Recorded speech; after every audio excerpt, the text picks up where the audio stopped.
கோடிக்கணக்கான கற்பனைகள், லட்சக்கணக்கான முயற்சிகள், ஆயிரக்கணக்கான தோல்விகள், எதையும் கண்டு துவண்டு விடாதே. எளிதில் கிடைக்க வாழ்வில் எதுவும் எளிதல்ல.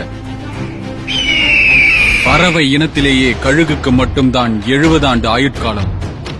70 ஆண்டு ஆயுட்காலம் வாழ வேண்டும் என்றால் அது 40 வயதில் தன்னையே உருமாற்றம் செய்ய வேண்டும்.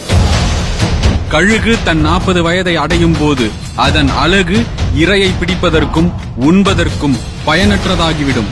அதன் அலகும் வளைந்துவிடும். அதன் இறக்கைகள் தடித்து பறப்பதற்கு கனமாக மாறிவிடும். இந்த நிலையில் ஒன்று இறப்பது அல்லது வலிமிக்க நிகழ்ச்சிக்கு தன்னையே உட்படுத்துவது. இவைதான் கழுகுக்கு முன் இருக்கும் வாய்ப்புகள். கழுகு என்ன செய்யும் தெரியுமா?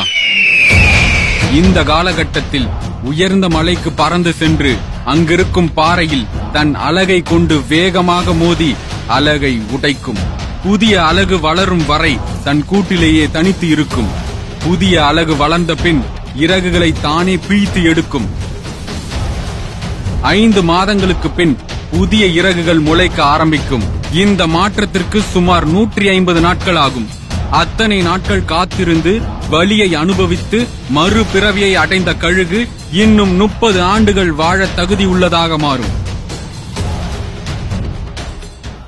வாழ்க்கையில் இதுதான் கடைசி என்று நினைப்போம். ஆனால் அந்த வாழ்க்கையை புதுப்பிக்க வாய்ப்பு கிடைக்காமல் போகாது. அந்த வாய்ப்பு வலியோடு வரலாம். அதை தாங்கிக் கொள்வதற்கு கஷ்டமாக கூட இருக்கலாம். ஆனால் அதை ஏற்றுக்கொண்டு அதை தாண்டி வந்தால் நமக்கு மறுபிறவி கிடைக்கலாம். அதற்கு பிந்தைய வாழ்க்கை மகிழ்ச்சி மிக்கதாக மாறிவிடும். தோல்விகள் நம்மை அழிக்க முடியாது. வேதனைகள் நம் வாழ்வில் நிலைக்க முடியாது. சாதிக்க வழிகளை தாங்கிக் கொள்ளுங்கள்.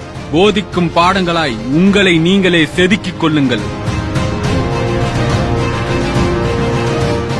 எதிர்பார்ப்புகள் இல்லாமல் இலக்கை அடைய முடியாது. வாழ்வில் வலியை அனுபவித்தால்தான் வழியை அடைந்து இலக்கை எட்ட முடியும். வாய்ப்புகளை உருவாக்குவதை விட உன்னை நீயே உருவாக்கு. வாய்ப்புகள் உன்னை தேடி வரும். ஒதுக்கி வைக்க நீ என்ன குப்பையா? ஓரம் கட்டி வைக்க நீ என்ன தூசியா? வீழ்வதை எண்ணாதே, வாழ்வதை எண்ணு. புதைக்கப்படவில்லை, விதைக்கப்படுகின்றோம் என்பதை உணர்வோம்.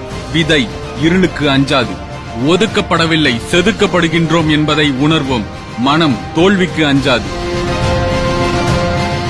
நீ விழுந்து போக காக்கையின் கூட்டம் அல்ல, எழுந்து மேலே பறக்க வேண்டிய கழுகின் வம்சம் என்பதை மறந்து விடாதே.